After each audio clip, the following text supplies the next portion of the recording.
ನಮಸ್ಕಾರ ವೀಕ್ಷಕ ಪ್ರಭುಗಳಿಗೆ.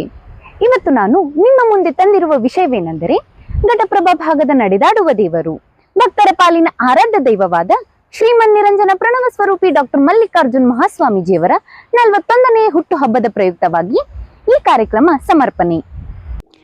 ಶ್ರೀಮನ್ ನಿರಂಜನ ಪ್ರಣವ ಸ್ವರೂಪಿ ಡಾಕ್ಟರ್ ಮಲ್ಲಿಕಾರ್ಜುನ್ ಮಹಾಸ್ವಾಮೀಜಿಯವರು ಹುಟ್ಟಿದ್ದು ಹಾಸನ ಜಿಲ್ಲೆ ಅರಸೀಕೆರೆ ತಾಲೂಕಿನ ಶಶಿವಾಳ ಗ್ರಾಮದ ಶ್ರೀಯುತ ರೇಣುಕಾರಾಧ್ಯ ಮತ್ತು ಶ್ರೀಮತಿ ಭಾಗ್ಯಮ್ಮರ ಹಿರಿಯ ಮಗನಾಗಿ ದಿನಾಂಕ 4/8/1985ರಲ್ಲಿ ಜನಿಸಿದರು. ಶ್ರೀಗಳು ಮಹಾತಪಸ್ವಿಗಳಾದ ಇಳಕಲ್ಲದ ಲಿಂಗೈಕ್ಯ ವಿಜಯ ಮಹಾಂತ ಶಿವಯೋಗಿಗಳ ವಂಶಸ್ಥರು ಹಾಗೂ ಹುಬ್ಬಳ್ಳಿಯ 3000 ಮಠದ ಜಗದ್ಗುರು ಲಿಂಗೈಕ್ಯ ಗಂಗಾಧರ್ ರಾಜಯೋಗೀಂದ್ರ ಮಹಾಸ್ವಾಮೀಜಿಯವರ ಮೊಮ್ಮಗ. ಇವರ ಪ್ರಾಥಮಿಕ ಶಿಕ್ಷಣವು ಶಶಿವಾಳ ಮತ್ತು ಶಿವಯೋಗಿ ಮಂದಿರದಲ್ಲಿ ಮುಗಿಸಿದರು. ಕಾಲೇಜು ಶಿಕ್ಷಣವನ್ನು ಮುಂಡರಗಿ ಮತ್ತು ಹುಬ್ಬಳ್ಳಿಯಲ್ಲಿ ಮುಗಿಸಿದರು.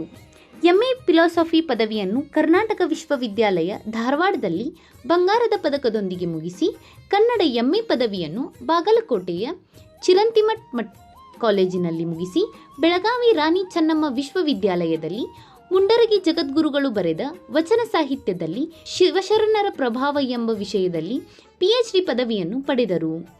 2012ರಲ್ಲಿ ಘಟಪ್ರಭಾ ಭಾಗದ ಗುಬ್ಬಲಗುಡ್ಡ ಕೆಂಪೈಸ್ವಾಮಿ ಮಠದ ಪೀಠಾಧಿಪತಿಗಳಾಗಿ ಹಾಗೂ ಘಟಪ್ರಭಾ ನಗರದ ಸುತ್ತಮುತ್ತಲಿನ ಭಾಗದ ಆರಾಧ್ಯ ದೈವವಾಗಿ ಭಕ್ತರ ಮನವನ್ನು ಬೆಳಗುವ ಬೆಳಕಾಗಿ ಸಮಾಜದ ಅಂಕುಡೊಂಕುಗಳನ್ನು ತಿದ್ದುತ್ತಾ ಇಲ್ಲಿ ಆಶಾಕಿರಣರಾಗಿದ್ದಾರೆ.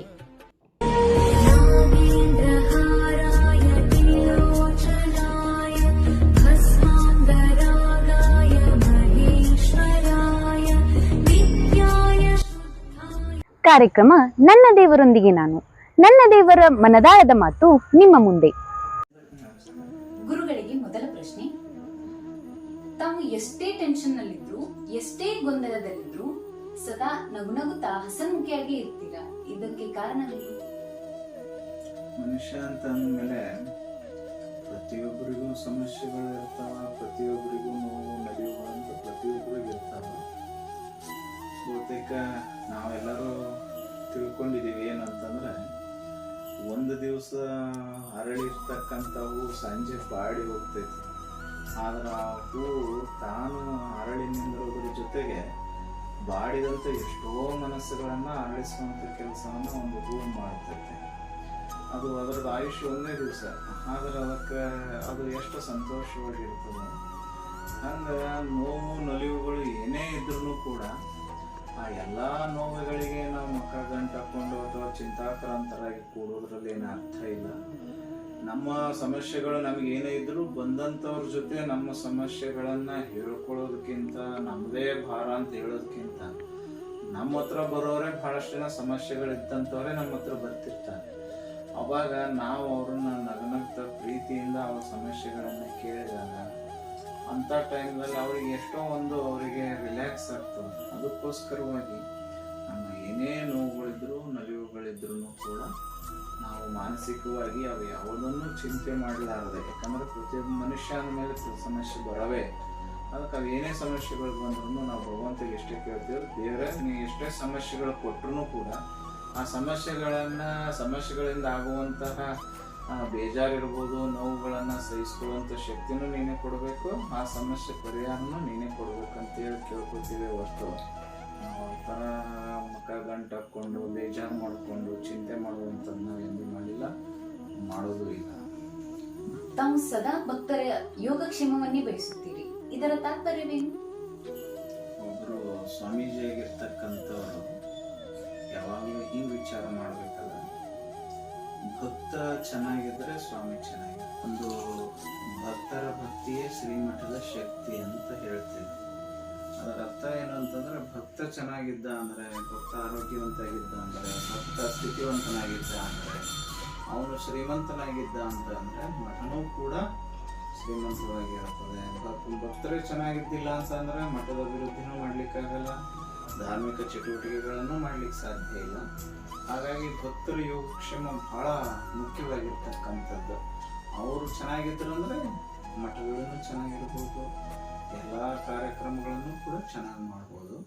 ಹಾಗಾಗಿ ಭಕ್ತರ ಒಂದು ಸದುದ್ದೇಶ, ಭಕ್ತರ ಯೋಗಕ್ಷೇಮವನ್ನು, ಭಕ್ತರಿಗೆ ಒಳ್ಳೆ ಮಾರ್ಗದರ್ಶನವನ್ನು ಮಾಡೋದು, ಅವರ ಆರೋಗ್ಯವನ್ನು ಕುರಿತು ಚಿಂತಿಸುವುದಾಗಲಿ, ಭಕ್ತರಲ್ಲಿ ಇರ್ತಕ್ಕಂಥ ಗೊಂದಲಗಳನ್ನು ಸಮಸ್ಯೆಗಳನ್ನು ಬಗೆಹರಿಸಿ ಎಲ್ಲರೂ ಸಾಮರಸ್ಯವಾಗಿ ಬದುಕುವಂಥ ರೀತಿಯಲ್ಲಿ ಉಪದೇಶವನ್ನು ಮಾಡಿ ಅವರ ಯೋಗಕ್ಷೇಮವನ್ನು ಕಾಪಾಡ್ತಕ್ಕಂಥದ್ದು. ಈಗ ಧರ್ಮವನ್ನು ರಕ್ಷಣೆ ಮಾಡುವಂಥದ್ದು ಎಷ್ಟು ನಮ್ಮ ಆದ್ಯ ಕರ್ತವ್ಯವೋ, ಭಕ್ತರ ಯೋಗಕ್ಷೇಮವನ್ನು ಕೂಡ ವಿಚಾರಿಸಿರ್ತಕ್ಕಂಥದ್ದು ಅದು ಕೂಡ ನಮ್ಮ ಸ್ವಾಮಿಗಳಾಗಿರ್ತಕ್ಕಂಥ ಆದ್ಯ ಕರ್ತವ್ಯವಾಗಿದೆ. ಪೂಜ್ಯರಿ, ಘಟಪ್ರಭಾ ಮತ್ತು ಸುತ್ತಮುತ್ತಲಿನ ಗ್ರಾಮದ ಭಕ್ತರ ಸಲುವಾಗಿ ತಮ್ಮ ಹೊಸ ಯೋಜನೆಗಳು ಏನಾದರೂ ಇವೆ? ಈ ಭಾಗದ ಜನರು ಈಗಾಗಲೇ ಬೇರೆ ಪ್ರದೇಶಗಳಿಗೆ ನಾವು ಹೋಲಿಸಿದಾಗ ಘಟಪ್ರಭಾ ಹಾಗೂ ಸುತ್ತಮುತ್ತಲಿರ್ತಕ್ಕಂಥ ಜನರು ಆರೋಗ್ಯವಾಗಿ ಮತ್ತು ಆರ್ಥಿಕವಾಗಿ ಬಹಳಷ್ಟು ಸಬಲರದಾರ. ಕಾರಣ ನಮ್ಮಲ್ಲಿ ಈ ಘಟಪ್ರಭಾ ನೀರಾವರಿ ಇರೋದ್ರಿಂದ ಎಲ್ಲರೂ ಆರ್ಥಿಕವಾಗಿಯೂ ಚೆನ್ನಾಗಿದ್ದಾರೆ, ಕ್ಲೈಮೇಟ್ ಎಲ್ಲ ಚೆನ್ನಾಗಿರೋದ್ರಿಂದ ಆರೋಗ್ಯವಾಗಿ ಚೆನ್ನಾಗಿದ್ದಾರೆ. ಇನ್ನು ಕೆಲವೊಂದಿಷ್ಟು ವಿಷಯಗಳಲ್ಲಿ ನೀವು ಕೇಳಿದ ಹಾಗೆ ಬೇರೆ ಬೇರೆ ಏನಾದರೂ ಯೋಜನೆಗಳು ಅದಾವೇನೋ ಅಂತಂದಾಗ ಡಾಕ್ಟರ್ ಮೂಜ್ಗಮ್ ಗುರುಗಳವರು 1995ರಲ್ಲಿ ಈ ಭಾಗದಲ್ಲಿ ಯಾವುದೇ ಒಂದು ಇಂಗ್ಲಿಷ್ ಮೀಡಿಯಂ ಸ್ಕೂಲ್ಗಳು ಇಲ್ಲದಂಥ ಸಂದರ್ಭದಲ್ಲಿ ಹುಬ್ಬಳ್ಳಿ ಒಳಗಿದ್ದುಕೊಂಡು ಅವರು ಎಷ್ಟು ದೂರದೃಷ್ಟಿಯನ್ನು ವಿಚಾರ ಮಾಡ್ತಾರೆ ಅಂದರೆ, ಸಿಟಿಯಲ್ಲಿರ್ತಕ್ಕಂಥ ಮಕ್ಕಳು ಶ್ರೀಮಂತರು ಎಲ್ಲರೂ ಎಲ್ಲೋ ಸಿಟಿಗಳಲ್ಲಿ ಹೋಗಿ ಕಲಿಸ್ತಾರೆ.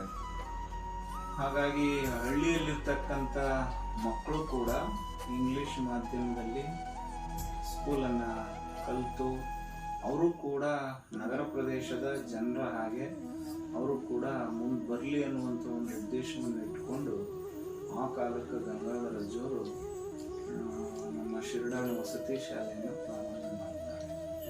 ಹಾಗಾಗಿ ಅವರು ಆ ಕಾಲದಲ್ಲಿ ಅಷ್ಟು ವಿಚಾರ ಮಾಡಿದ್ದಾರೆ ಅಂದಮೇಲೆ ನಾವು ಇವತ್ತಿನ ಜ್ವಲಂತ ಸಮಸ್ಯೆಗಳಿಗೆ ನಾವು ಸ್ಪಂದಿಸಬೇಕಾಗಿರ್ತಕ್ಕಂಥದ್ದು ನಮ್ಮ ಕರ್ತವ್ಯ.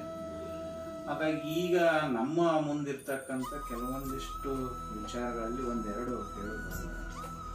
ಬಹಳಷ್ಟು ಜನ ನಮ್ಮಲ್ಲಿ ಇರ್ತಕ್ಕಂಥ ಈ ಭಾಗದ ಪ್ರತಿಭಾವಂತ ವಿದ್ಯಾರ್ಥಿಗಳು SLC-ವರೆಗೂ ಇಲ್ಲೆಲ್ಲ ತುಂಬ ಚೆನ್ನಾಗಿ ಪರ್ಸೆಂಟೇಜ್ ಮಾಡಿಬಿಟ್ಟು ಆಮೇಲೆ PUC ಸೈನ್ಸನ್ನು ಓದಲಿಕ್ಕೆ ನೀಟು, CET, JEE ಕೋಚಿಂಗಿಗೆ ಬೇರೆ ಬೇರೆ ನಗರ ಪ್ರದೇಶಗಳನ್ನು ಅವಲಂಬಿಸ್ಕೊಂಡು ಹೋಗ್ತಾ ಇದ್ದಾರೆ. ಕಾರಣ ಭಾಳಷ್ಟು ಜನ ಪಾಲಕರ ಅಪೇಕ್ಷೆ ಏನಿದೆ ಅಂತಂದರೆ, ನಮ್ಮ ಮಕ್ಕಳನ್ನು ನಗರ ಪ್ರದೇಶಗಳಿಗೆ ಕಲಿಸಿದಂಥ ಸಂದರ್ಭದಲ್ಲಿ ನಮ್ಮ ಮಕ್ಕಳು ವಿದ್ಯೆ ಕಲಿಬೋದು, ಆದರೆ ವಿದ್ಯೆ ಜೊತೆಗೆ ಎಷ್ಟೋ ಜನ, ಎಲ್ಲರೂ ಇರಲ್ಲ, ಎಷ್ಟೋ ಜನ ದುರ್ವ್ಯಸನಕ್ಕೆ ಅಥವಾ ಬೇರೆ ಬೇರೆ ದಾರಿಗಳನ್ನು ತುಳಿಯೋದ್ರ ಮುಖಾಂತರವಾಗಿ ಅವರು ತಮ್ಮ ಜೀವನವನ್ನು ಕೂಡ ಹಾಳು ಮಾಡ್ಕೊಳ್ಳುವಂಥದ್ದನ್ನು ನಾವು ಮಾಧ್ಯಮಗಳ ಮುಖಾಂತರ ನೋಡಿ ಇವತ್ತು ನಮ್ಮ ಮಕ್ಕಳನ್ನ, ಹೆಣ್ಮಕ್ಳನ್ನ ವಿಶೇಷವಾಗಿ ಹಂಗೆಲ್ಲ ಕಳಿಸ್ಲಿಕ್ಕೆ ಎಲ್ಲೋ ಒಂದು ಕಡೆ ಬೇಜಾರಿದೆ, ಆದರೆ ಅನಿವಾರ್ಯತೆನೂ ಕೂಡ ಇದೆ.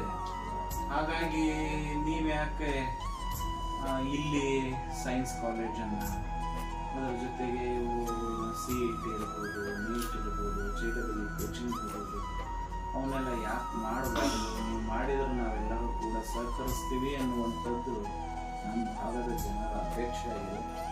ಆ ನಿಟ್ಟಿನಲ್ಲಿ ಕುರಿತು ನಾವು ಕೂಡ ಚಿಂತಿಸ್ತಾ ಇದ್ದೇವೆ. ಮುಂಬರುವಂಥ ದಿನಮಾನಗಳಲ್ಲಿ ಅದು ಒಂದು. ಎರಡನೇದ್ದು, ಲಿಂಗೈಕ್ಯ ಗುರುಸಿದ್ದರಾಜ ಯೋಗೀಂದ್ರ ಮಹಾಸ್ವಾಮಿಗಳವರು ನಮ್ಮ JJCO ಆಸ್ಪತ್ರೆಯನ್ನು ಸ್ಥಾಪನೆ ಮಾಡಿದರು.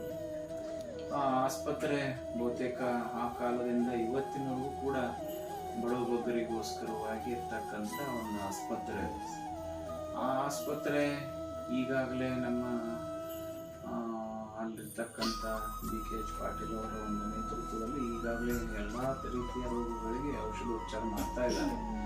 ಇನ್ನು ಮುಂದುವರೆದು ಎಲ್ಲ ರೋಗಗಳಿಗೂ ಎಲ್ಲ ಥರ ಸ್ಪೆಷಲಿಸ್ಟ್ ಡಾಕ್ಟರ್ಗಳು ಇದ್ದುಕೊಂಡು ಮುಂಬರುವಂಥ ದಿನಮಾನಗಳಲ್ಲಿ ಏನು ಬೇರೆ ಬೇರೆ ರೋಗಗಳು ಬಂದಂಥ ಸಂದರ್ಭದಲ್ಲಿ ಬೇರೆ ಬೇರೆ ಸಿಟಿಗಳಲ್ಲಿ ಹೋಗಿ ಭಾಳಷ್ಟು ಹಣವನ್ನು ಖರ್ಚು ಮಾಡಿ ಆಸ್ಪತ್ರೆ ತೋರಿಸ್ಕೊಳ್ಳುವಂಥದ್ದೇನಿದೆ, ಅಲ್ಲಿ ನಗರ ಪ್ರದೇಶಗಳಲ್ಲಿ ಸಿಗುವಂಥ ಒಳ್ಳೆಯ ಗುಣಮಟ್ಟದ ಔಷಧೋಪಚಾರಗಳು ಮತ್ತು ವೈದ್ಯಕೀಯ ವ್ಯವಸ್ಥೆಯನ್ನು ಇಲ್ಲಿ ಘಟಪ್ರಭಾದಲ್ಲೇ ಮಾಡಬೇಕು ಅನ್ನುವಂಥದ್ದನ್ನು ಈಗಾಗಲೇ ಅಲ್ಲಿ JJCOದಲ್ಲಿರ್ತಕ್ಕಂಥ ಎಲ್ಲ ನಿರ್ದೇಶಕರು ಹಾಗೂ CO ಇರ್ತಕ್ಕಂಥ ಪಾಟೀಲ್ ಡಾಕ್ಟರ್ ನಾವೆಲ್ಲ ಕೂತ್ಕೊಂಡು ವಿಚಾರ ಮಾಡಿದ್ದೇವೆ.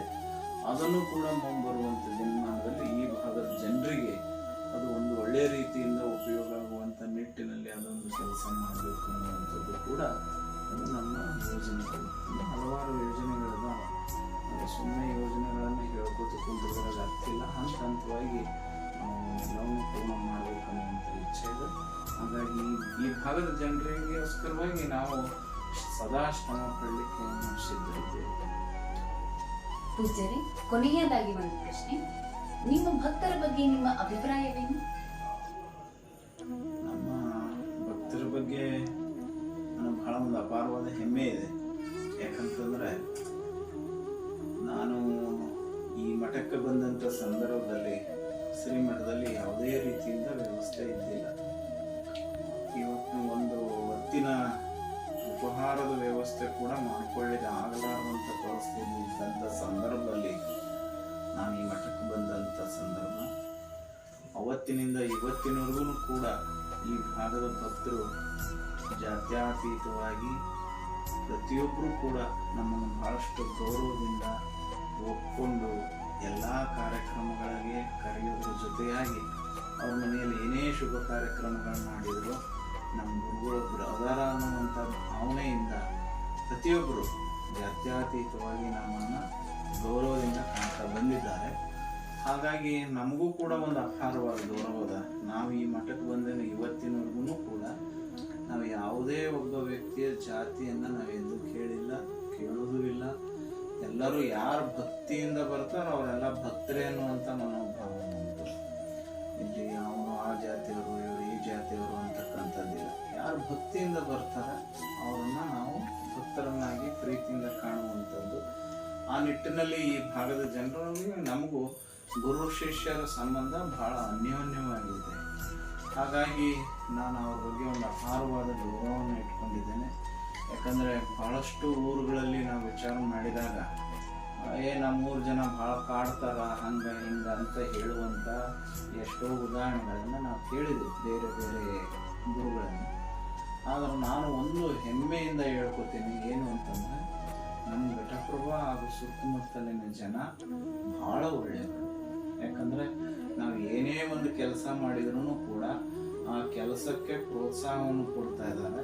ಪ್ರೋತ್ಸಾಹವನ್ನು ಕೊಡುವಂಥವ್ರ ಸಂಖ್ಯೆ ಎಲ್ಲೋ ಒಂದು ಹತ್ರ ಕಡಿಮೆ ಇದ್ರೂ ಕೂಡ ಅಡಚಣೆ ಮಾಡುವಂಥ ಜನ ಮಾತ್ರ ನಮ್ಮಲ್ಲಿ ಯಾರಿಲ್ಲ. ಹಾಗಾಗಿ ನನಗದೊಂದು ಹೆಮ್ಮೆ ಇದೆ. ಏನು ಅಂತಂದರೆ ಪ್ರೋತ್ಸಾಹ ಕೊಡ್ತಾರೆ. ನಾವು ಏನೇ ಮಾಡ್ತೀವಿ ಅಂತ ಹೇಳಿ ಅವ್ರ ಮುಂದೆ ಹೇಳಿದಾಗ ಯಾರೂ ಅದನ್ನು ಅಲುಗಡಲಿಲ್ಲ. ಇವತ್ತಿನವರೆಗೂ ಎಲ್ಲದಕ್ಕೂ ಅವ್ರು ನಮ್ಮ ಜೊತೆ ನಿಂತ್ಕೊಂಡು ಬೆನ್ನೆಲುಬಾಗಿ ನಿಂತು ಅವ್ರ ಕೈಲಿ ಆದಷ್ಟು ಸಹಾಯ ಸಹಕಾರವನ್ನು ಮಾಡ್ತಾ ಬಂದಿದ್ದಾರೆ. ಹಾಗಾಗಿ ನನಗೂ ಕೂಡ ಅವ್ರ ಬಗ್ಗೆ ಒಂದು ಹೆಮ್ಮೆ ಇದೆ. ಅದರ ಜೊತೆಯಾಗಿ ನಮ್ಮ ನಾಡಿನ ಎಲ್ಲ ರಾಜಕಾರಣಿಗಳು ಕೂಡ ಬಹಳಷ್ಟು ಸಹಕಾರವನ್ನು ಕೊಟ್ಟುಕೊಡ್ತಾ ನಮ್ಮ ಶ್ರೀಮಠದ ಅಭಿವೃದ್ಧಿಗಾಗಿ ಅವರೆಲ್ಲರ ಸಹಾಯ ಸಹಕಾರಗಳಿಂದ ನಾವು ಕೂಡ ಅವ್ರ ಮೇಲೆ ಅಷ್ಟೇ ಒಂದು ಶ್ರದ್ಧೆಯನ್ನು, ಪ್ರೀತಿಯನ್ನು, ವಿಶ್ವಾಸವನ್ನು ಕೂಡ ಇಟ್ಕೊಂಡಿರ್ತಕ್ಕಂಥದ್ದು. ಇಲ್ಲಿಯವರೆಗೆ ನನ್ನ ದೇವರೊಂದಿಗೆ ನಾನು ಕಾರ್ಯಕ್ರಮದಲ್ಲಿ ಶ್ರೀಮನ್ ನಿರಂಜನ ಪ್ರಣವ ಸ್ವರೂಪಿ ಡಾಕ್ಟರ್ ಮಲ್ಲಿಕಾರ್ಜುನ್ ಮಹಾಸ್ವಾಮೀಜಿಯವರ ಮನದಾಳದ ಮಾತು. ಶ್ರೀಗಳ ಜನ್ಮದಿನದ ಪ್ರಯುಕ್ತ ಯಾವುದೇ ಆಡಂಬರವಿಲ್ಲದೆ ಜನ್ಮದಿನವನ್ನು ಆಚರಿಸಿಕೊಳ್ಳುವುದು ಶ್ರೀಗಳ ವಾಡಿಕೆ. ಜನ್ಮದಿನದಂದು ಮಧ್ಯಾಹ್ನ ಹಿಡಕಲ್ ಡ್ಯಾಮ್ನಲ್ಲಿರುವ ಬುದ್ಧಿಮಾಂದ್ಯ ಮಕ್ಕಳಿಗೆ ಆರೋಗ್ಯ ತಪಾಸಣೆ ನಡೆಸಿ ಮಕ್ಕಳಿಗೆ ಊಟದ ವ್ಯವಸ್ಥೆ ಮಾಡಲಾಗುತ್ತದೆ ಮತ್ತು ಘಟಪ್ರಭಾದ ಜೆಜಿ ಆಸ್ಪತ್ರೆ ಹಾಗೂ ಕೆಚಾಯ್ ಆಸ್ಪತ್ರೆಯ ರೋಗಿಗಳಿಗೆ ಹಣ್ಣು ಸಿಹಿ ಹಂಚಲಾಗುತ್ತದೆ. ನಂತರ ಸಾಯಂಕಾಲ ಗೋಕಾಕದ ಅನಾಥಾಶ್ರಮಕ್ಕೆ ತೆರಳಿ ಮಕ್ಕಳಿಗೆ ಬಟ್ಟೆ ಹಾಗೂ ಊಟದ ವ್ಯವಸ್ಥೆಯನ್ನು ಮಾಡಲಾಗುತ್ತದೆ. ನಂತರ ಮಾರನೇ ದಿನ ರಕ್ತದಾನ ಶಿಬಿರ ಹಾಗೂ ಉಚಿತ ಆರೋಗ್ಯ ತಪಾಸಣಾ ಶಿಬಿರವನ್ನು ಭಕ್ತರೆಲ್ಲ ಸೇರಿ ತಮ್ಮ ಆರಾಧ್ಯ ದೈವ ಶ್ರೀಮನ್ ನಿರಂಜನ ಪ್ರಣವ ಸ್ವರೂಪಿ ಡಾಕ್ಟರ್ ಮಲ್ಲಿಕಾರ್ಜುನ ಮಹಾಸ್ವಾಮೀಜಿಯವರ ಹುಟ್ಟುಹಬ್ಬವನ್ನು ಈ ರೀತಿಯಾಗಿ ಆಯೋಜನೆ ಮಾಡುತ್ತಾರೆ. ಅದೇ ರೀತಿಯಾಗಿ ರೈತ ಭಕ್ತಾದಿಗಳೆಲ್ಲ ಸೇರಿಕೊಂಡು ಶ್ರೀಗಳ ಹುಟ್ಟುಹಬ್ಬದಂದು ವಿವಿಧ ರೀತಿಯ ಷರತ್ತುಗಳನ್ನು ಹಮ್ಮಿಕೊಳ್ಳುವುದರೊಂದಿಗೆ ಆಚರಿಸುತ್ತಾರೆ. ಒಟ್ಟಿನಲ್ಲಿ ಹೇಳಬೇಕೆಂದರೆ ಶ್ರೀಮನ್ ನಿರಂಜನ ಪ್ರಣವ ಸ್ವರೂಪಿ ಡಾಕ್ಟರ್ ಮಲ್ಲಿಕಾರ್ಜುನ ಮಹಾಸ್ವಾಮೀಜಿಯವರನ್ನು ಪಡೆದ ಘಟಪ್ರಭಾ ಹಾಗೂ ಸುತ್ತಮುತ್ತಲಿನ ಗ್ರಾಮದ ಭಕ್ತಾದಿಗಳೇ ಪುಣ್ಯವಂತರು. ಈ ಸಂದರ್ಭದಲ್ಲಿ ಶ್ರೀಗಳ ಬಗ್ಗೆ ಭಕ್ತರ ಅಭಿಪ್ರಾಯವೇನೆಂದು ತಿಳಿದುಕೊಳ್ಳೋಣ. ಈಗ ನಮ್ಮೊಂದಿಗೆ ದುಗ್ದಾಳ್ ಗ್ರಾಮದ ಪ್ರಗತಿಪರ ರೈತರಾದ ಶ್ರೀ ಮಹೇಶ್ ಗೌಡ ಪಾಟೀಲ್ ಅವರಿದ್ದಾರೆ. ಸರ್, ನಿಮಗೆ ಶ್ರೀಗಳ ಬಗ್ಗೆ ಅಭಿಪ್ರಾಯವೇನು? ಶ್ರೀಗಳು ಈ ಭಾಗದ ನಡೆದಾಡುವ ದೇವರು. ಅವರು ಈ ಮಠಕ್ಕೆ ಬಂದಾಗಿನಿಂದ ಒಂದಿಲ್ಲ ಒಂದು ಒಳ್ಳೊಳ್ಳೆಯ ಕಾರ್ಯಗಳನ್ನು ಮಾಡುತ್ತಾ ಎಲ್ಲ ಜನರನ್ನು ಒಂದೇ ರೀತಿಯಿಂದ ಕಾಣುತ್ತಾರೆ. ಹೀಗಾಗಿ ಶ್ರೀಗಳ ಮೇಲೆ ಅಪಾರ ಭಕ್ತರ ಪ್ರೀತಿ ನಮ್ಮದಾಗಿದೆ. ಈಗ ನಮ್ಮೊಂದಿಗೆ ದುಗ್ಧ ಗ್ರಾಮದ ಯುವ ಮುಖಂಡರಾದ ಜಿನ್ನಪ್ಪ ಕಮತೆ ಅವರಿದ್ದಾರೆ. ಸರ್, ನಿಮಗೆ ಶ್ರೀಗಳ ಬಗ್ಗೆ ಅಭಿಪ್ರಾಯವೇನು? ಶ್ರೀಗಳ ಬಗ್ಗೆ ಹೇಳುವುದಾದರೆ ತುಂಬ ಇವೆ. ಆದರೆ ಇಲ್ಲಿ ನಡೆದಾಡು ದೇವರಂತಾನೆ ಪ್ರಖ್ಯಾತಿಯಾಗಿರುವ ಶ್ರೀ ಮಲ್ಲಿಕಾರ್ಜುನ ಮಹಾಸ್ವಾಮಿಗಳ ಅವರ ಬಗ್ಗೆ ಒಂದೇ ಮಾತಿನಲ್ಲಿ ಹೇಳಬೇಕಾದ್ರೆ ಇಲ್ಲಿ ಸುತ್ತಮುತ್ತಲಿನ ಗ್ರಾಮದ ಆರಾಧ್ಯ ದೈವರಾಗಿದ್ದಾರೆ. ಈಗ ತಾಲೂಕಾ ಪಂಚಾಯತ್ ಸದಸ್ಯರಾದ ಲಗಮನ ನಾಗನವರು ನಮ್ಮೊಂದಿಗಿದ್ದಾರೆ. ಸರ್, ನಿಮಗೆ ಗುರುಗಳ ಬಗ್ಗೆ ಅಭಿಪ್ರಾಯವೇನು? ಗುರುಗಳ ಬಗ್ಗೆ ಅಭಿಪ್ರಾಯ ಹೇಳ್ಬೇಕಂದ್ರೆ ಸಾಕಷ್ಟು ಸಮಾಜಮುಖಿ ಕೆಲಸಗಳನ್ನು ಮಾಡಿದ್ದಾರೆ.